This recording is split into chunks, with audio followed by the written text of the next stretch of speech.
Говорят, что все познается в сравнении. Всем привет! Меня зовут Сергей, и я 5 лет прожил на Филиппинах. А сейчас уже несколько месяцев живу во Вьетнаме. И в этом видео, как бы банально это ни звучало, я бы хотел сравнить жизнь в этих двух странах по разным категориям на основе своего опыта и своих наблюдений. Возможно, это мое сравнение поможет кому-нибудь определиться, в какой стране ему или ей будет жить лучше. Ну а пока не подпишитесь на канал и не жмякните колокольчик, ничего вам не расскажу. Первое, что интересует любого путешественника еще до поездки, это визовая политика той страны, которую он планирует посетить.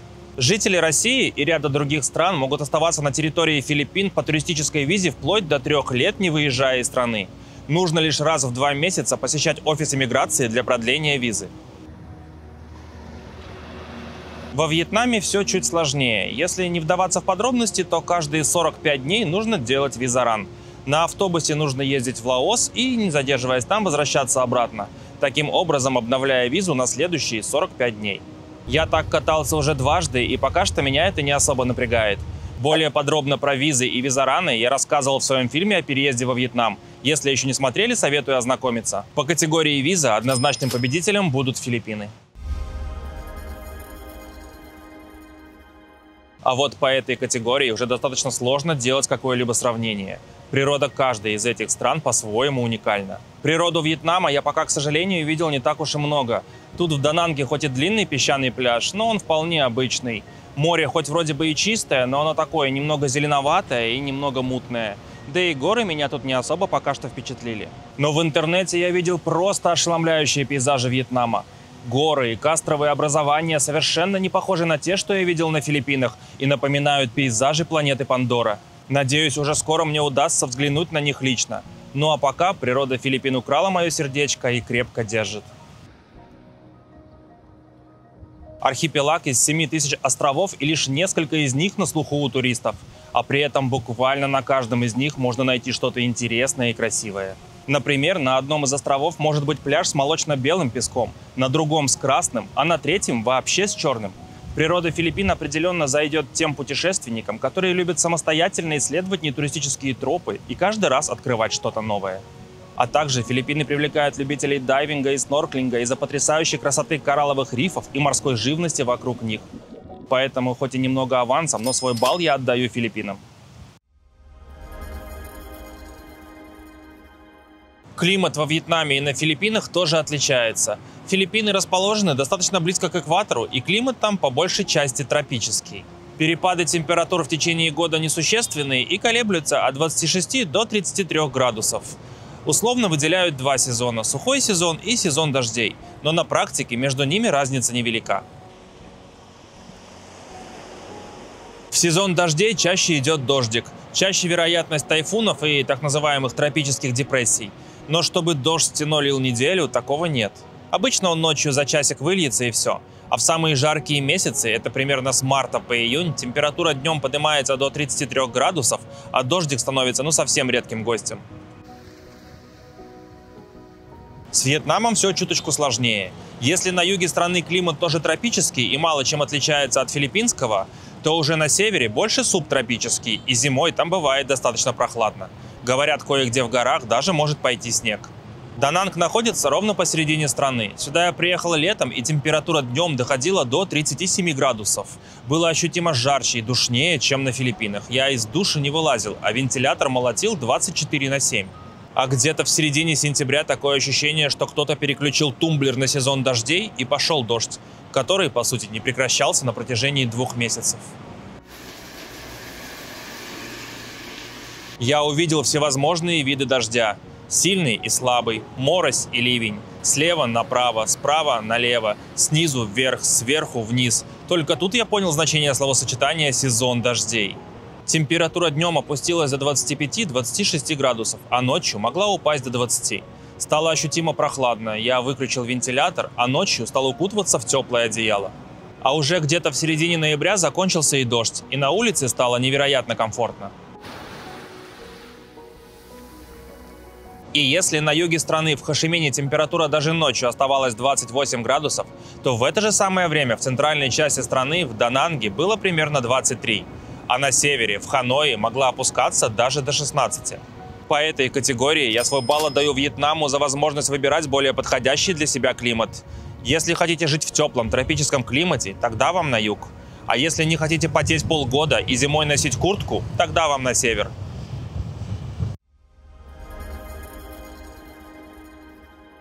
Хочу также поговорить и про безопасность. С этой точки зрения на Филиппинах все достаточно неплохо, и там я себя чувствовал очень даже безопасно.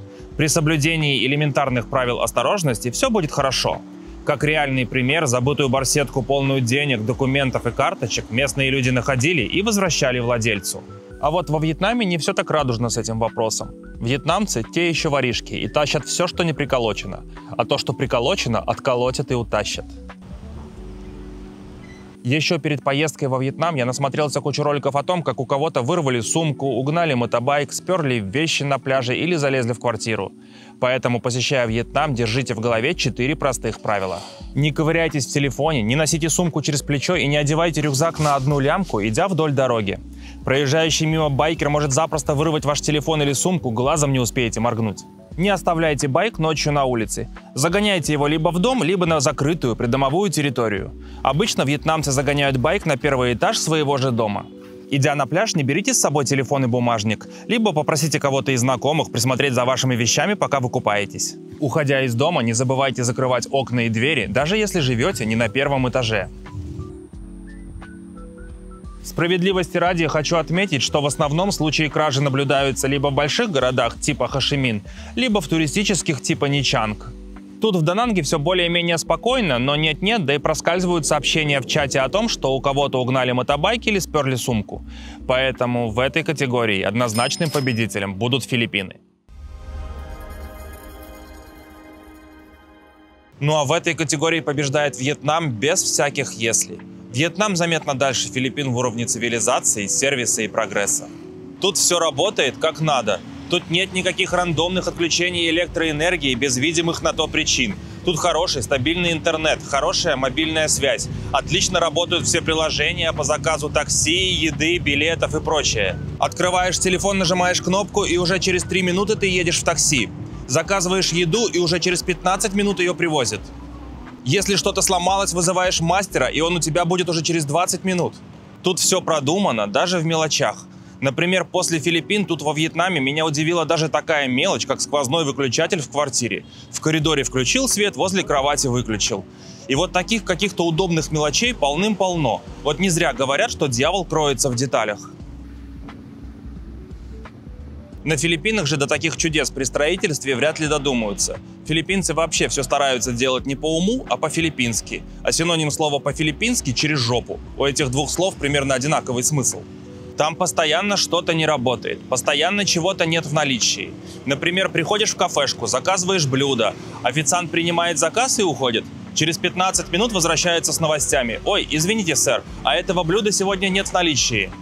Окей, берешь меню, заказываешь другое блюдо, и история повторяется. Начинаешь нервничать, просишь официанта сказать, а какие вообще блюда сегодня есть в наличии. Он говорит, подождите, и уходит на совещание с поваром. Возвращается, и выясняется, что половина блюд из меню сегодня нет в наличии. Ну окей, но почему, заступая утром на смену, ты заранее у повара не уточнил, какие блюда есть в наличии, каких блюд нет в наличии? Почему бумажками не заклеил недоступные, чтобы не тратить ни время, ни нервы гостей? Или, например, протекает у тебя унитаз, и ты вызываешь мастера. Мастер обещает приехать сегодня после обеда. И после обеда, конечно же, никто не приезжает. Ты звонишь, узнаешь, оказывается, у него в родной деревне фиеста, ему надо сегодня ее отмечать. Поэтому сегодня он приехать не может, приедет завтра утром. Завтра утром, конечно же, тоже никто не приезжает. Звонишь, нервничаешь, выясняется, что после вчерашней фиесты у него заболела тетя, ему надо срочно за ней ухаживать. И дай бог, чтобы дня через 3 кто-нибудь приехал починить этот несчастный унитаз. А приехав, он залепляет его жвачкой, заклеивает скотчем, чтобы ровно через 15 минут после его отъезда история повторилась. И вот подобное разгильдяйство на Филиппинах во всем и ко всему. Именно поэтому в этой категории однозначным победителем будет Вьетнам. Не могу обойти стороной такой аспект, как чистота. Во Вьетнаме заметно чище, чем на Филиппинах. Везде стоят о блага цивилизации мусорки, пляжи и улицы постоянно убираются. В общественных местах есть чистые бесплатные туалеты. А еще меня удивило, когда я увидел что-то типа субботников, когда местные жители собираются и вместе занимаются уборкой своего района, вплоть даже до того, что щеткой моют тротуарную плитку. Филиппинцы же наоборот, те еще свинюшки. Филиппинцу выбросить обертку от шоколадки прямо на дорогу ничего не стоит, и в голове даже не стрельнет мысль о том, что он сделал что-то плохое. А обычную мусорку на улицах города Филиппин днем с огнем не сыщешь. Там как бы сама городская инфраструктура подталкивает на свинство. И мне каждый раз невероятно грустно видеть реально красивые, уникальные нетуристические пляжи, лагуны и утесы, жутко загаженные местными. Филиппинцы, если вы смотрите это видео, пожалуйста, хватит засирать свою уникальную, чудесную природу. Но справедливости ради надо отметить, что свои жилища и свои дворы филиппинцы по большей части содержат в чистоте. Они просто весь мусор изнутри вываливают наружу. А вот к своей природе филиппинцы относятся наплевательски как на уровне государства и инфраструктуры. Это и отсутствие мусорок, и отсутствие должной технологии переработки отходов. Так и на уровне менталитета, когда люди после себя на пляже оставляют срач и думают, что он рассосется сам собой. Поэтому в этой категории однозначная победа за Вьетнамом. Очень неоднозначная категория, в которой я не могу выделить какого-то явного победителя. Прежде всего я хочу сказать, что вьетнамцы и филиппинцы кардинально разные люди. И те, кто говорят, что все азиаты одинаковые, сильно заблуждаются. С одной стороны, вьетнамцы по сравнению с филиппинцами по отношению к иностранцам более закрытые, неулыбчивые и хитрые. Улыбаются и радуются, когда есть на это причина. Хмурые и недовольные, когда их что-то беспокоит. Я думаю, в этом плане вьетнамцы больше похожи на нас. Ну а с другой стороны, после Филиппин меня реально впечатлило трудолюбие, ответственность и пунктуальность вьетнамцев. Приведу несколько бытовых примеров про ответственность вьетнамцев. Когда я только заехал в свою квартиру тут в Дананге, меня тут же добавили в общий чат жильцов, где хозяева квартиры предупреждают о разных ремонтных работах и делают разные объявления. Например, ребята, приближается тайфун, пожалуйста, заранее купите продукты, а то в плохую погоду доставка еды может не работать. Или, ребята, там дерево упало на провода, поэтому отключился интернет. Но вы не переживайте, ремонтники уже едут, починят через 30 минут. Починили, кстати, через 20. И таких примеров можно привести много. На Филиппинах же наоборот, инициативы ни от кого ждать не стоит. Тебе самому придется все узнавать и клещами вытаскивать из хозяев квартир. Обычный ремонт розетки на Филиппинах может растянуться на несколько месяцев. На Филиппинах все будет примерно так. Ты в новостях увидел, что приближается тайфун, подходишь к хозяину квартиры и говоришь: слушай, там тайфун приближается, надо бы спилить ветки деревьев, чтобы они не пообрывали провода. А, да, надо спилить. И идет нехотя пилить. Или: дружище, нету интернета, что случилось? А, да, нет интернета, пойду позвоню провайдеру. И тишина. Ты позвонил провайдеру? Да, позвонил провайдеру. А что они сказали? Да, нет интернета. Окей, и что, когда починят? Они сказали, мастер приедет, починит. Хорошо, а когда приедет мастер? Они сказали, не знают, как закончится фиеста в его деревне. Казалось бы, что по этой категории балл за Вьетнамом. Но почему я сказал, что не все так однозначно? Это филиппинское распиздяйство можно трактовать и как положительную их черту. Филиппинцы, в отличие от вьетнамцев, очень общительные, открытые и отзывчивые. Практически все говорят по-английски, что минимизирует языковой барьер, а находиться в их обществе порой очень даже весело. Их главный туристический слоган «It's more fun in the Philippines», что переводится как «на Филиппинах веселее». И это чертовски верно. Они постоянно прикалываются, дурачатся, шутят, причем очень даже понятно и весело. Наверное, именно поэтому среди филиппинцев я чувствую себя комфортнее, чем среди вьетнамцев. Главное – постоянно держать в голове, что лучше какие-либо деловые отношения с филиппинцами не иметь, и научиться с умилением относиться к их детской непосредственности и распиздяйству. Тогда среди них вам будет жить достаточно комфортно. А вот среди вьетнамцев я себя чувствую немножко не в своей тарелке.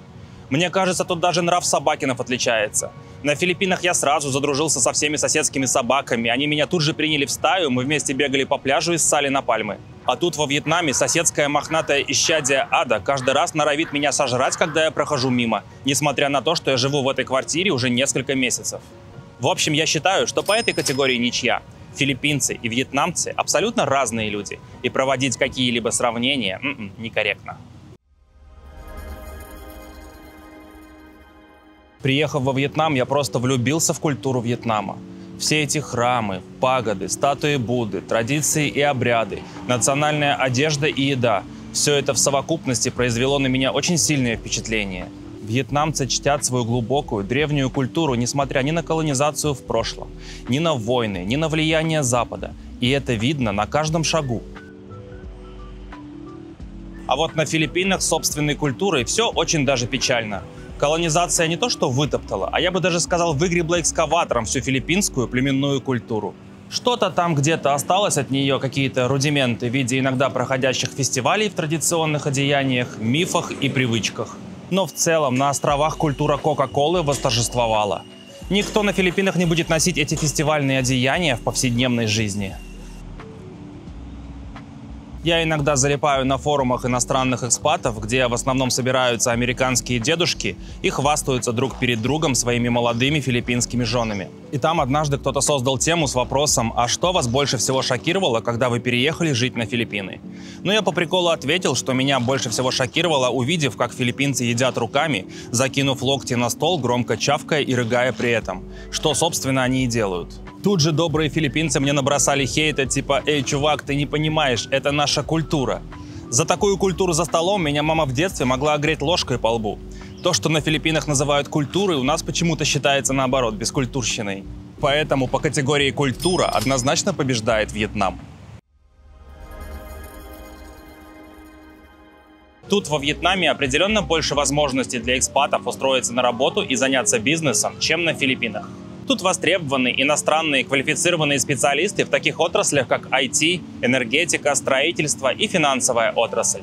А также тут очень востребованы иностранные учителя английского языка. И вовсе для этого не обязательно быть носителем. Достаточно просто сдать экзамен на TESOL сертификат, и можно работать учителем. Многие экспаты работают в сфере общепита барменами или поварами, а кто-то в сфере туризма, гидами, например. Многие, как я вижу, успешно открывают свое дело. Во Вьетнаме вообще не очень сложно и дорого получить рабочую визу. Другое дело на Филиппинах, где иностранцу в статусе туриста запрещено работать вообще, а получить рабочую визу ой как непросто. Разве что вы очень крутой специалист и вас наняла иностранная компания, базирующаяся на Филиппинах. С открытием своего бизнеса дела обстоят чуть лучше, и в принципе теоретически и бюрократически это не так уж и сложно. Но на практике большинство из тех, кто открывал свое дело, столкнувшись с филиппинским менталитетом и теми особенностями местных людей, о которых я рассказывал ранее, не продерживались и пары месяцев. Хотя, справедливости ради, я знаю несколько вполне успешных примеров. В этой категории определенно побеждает Вьетнам.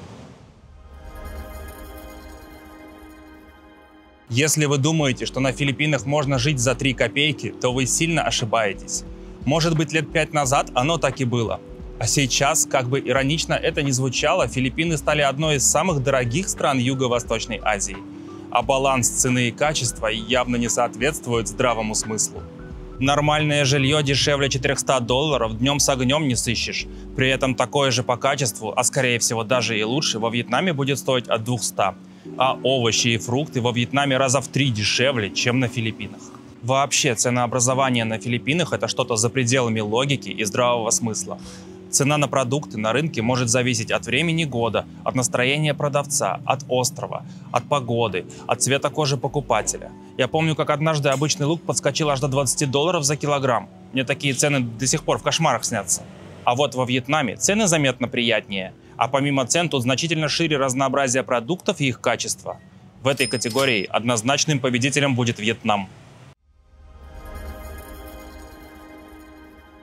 Ох, после 5 лет жизни на Филиппинах больная для меня тема. С едой там дела обстоят плачевно. Да, вы всегда можете готовить самостоятельно, согласно вашим предпочтениям. Но ранее мы уже выяснили, что на Филиппинах цены на базовые продукты значительно выше, чем во Вьетнаме, а ассортимент куда скуднее. Можно также всегда нормально питаться в кафе и ресторанах, как правило, открытых иностранцами, если ваш бюджет это позволяет. Но что касается обычной повседневной еды, то своих блюд на Филиппинах просто нет. Сейчас мне кто-то может возразить: ну а как же адобо, сисик, синеганг и прочие? Но, ребят, это все не полноценные блюда, это все заправка к рису. Вся национальная филиппинская кухня – это лишь дополнение к рису. Именно поэтому все блюда пересолены, переслащены, слишком дофига жира, масла, соевого соуса. Все это для того, чтобы рис как губка впитал в себя этот избыток вкуса. Именно поэтому все филиппинские блюда без связки с рисом есть просто невозможно. Ну окей, некоторые блюда с рисом потянут, чисто закинуть в топку и побежать дальше. Но особого удовольствия от приема пищи тут ждать не стоит. Плюс практически вся филиппинская еда очень нездоровая. Овощи они практически не используют, а зелень вообще не приемлют. Говорят, мы что, козы, чтобы траву жрать? Я помню случай, как одна знакомая, милая, юная филиппинская особа с таким презрением на лице выковыривала из бургера в Макдональдсе листья салата. Ну и такое отношение к зелени в еде на Филиппинах практически повсеместно, особенно среди тех, кто из провинции.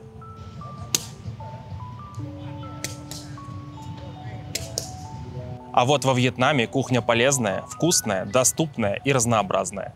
Все блюда – это полноценные блюда, а не только заправка к рису. И ежедневно питаясь в столовых для местных так же, как вьетнамцы, риска заработать язву не будет. Я подробнее рассказывал о вьетнамской кухне в одном из прошлых роликов. По этой категории Вьетнам безоговорочный победитель. Такое ощущение, что эта тема больше всего интересует ребят в комментариях. Скажу честно, что здесь, во Вьетнаме, каких-либо новых знакомств я пока что не завел. Когда я только приехал во Вьетнам, я зарегистрировал в Фейсбуке новый аккаунт и чисто из любопытства, по отработанной на Филиппинах методике, стал добавлять в список друзей рандомных вьетнамских незнакомок. Я написал «Привет, как дела?» примерно 20 вьетнамским девчонкам как на английском, так и на вьетнамском, и мне не ответила ни одна.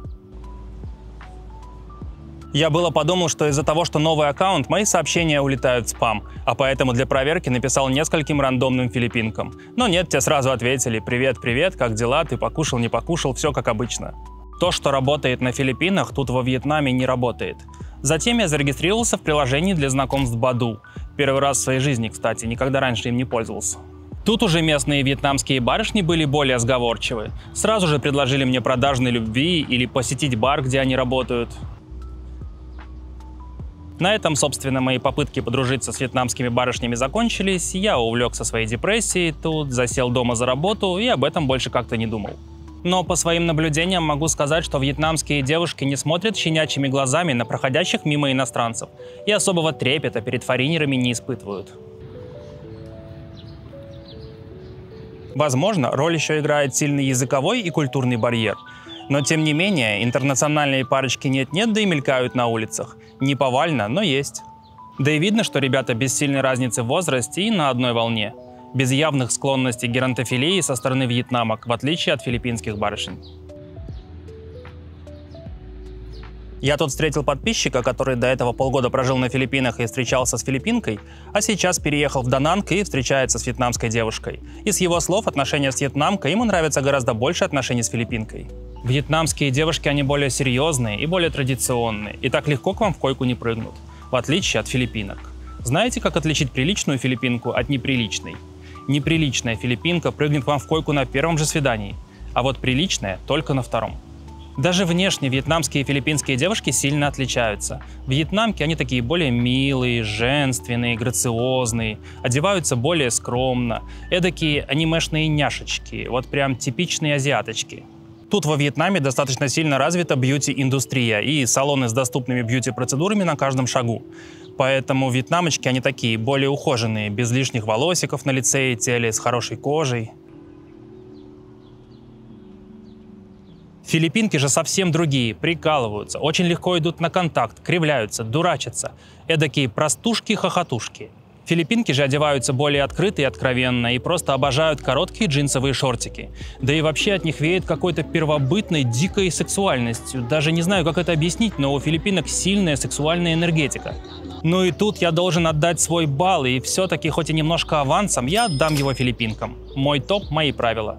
Чего уж только на этих Филиппинах не было.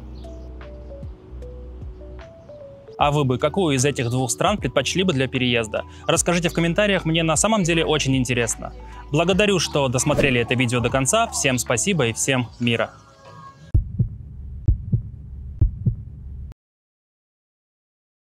Море хоть вроде и чистое, но такое немного зеленоватое и немного мутноватое. Мутноватное. Что за слово мутноватное? Тут в Дананге хоть и длинный песчаный пляж, но он вполне обычный. Море хоть вроде бы и чистое, но оно такое зеленоватое и мутноватное. Мутноватное опять. Перепады температур в течение года несущественные и колеблются от 26 Перепады температур в течение года несущественные и колеблются примерно от 26 до 330. Перепады температур в течение года несущественные и колеблются от 26 до 33 градусов. То здесь, в центральной части Вьетнама, в Дананге, была около 20. Дождик. Почему каждый раз, когда я отрываю свою жопу от дивана, чтобы позаписывать блог, начинается дождь, и мне приходится ретироваться? Они постоянно дурачатся, прикалываются, шутят. И иногда... Да что? Мама звонит, подождите.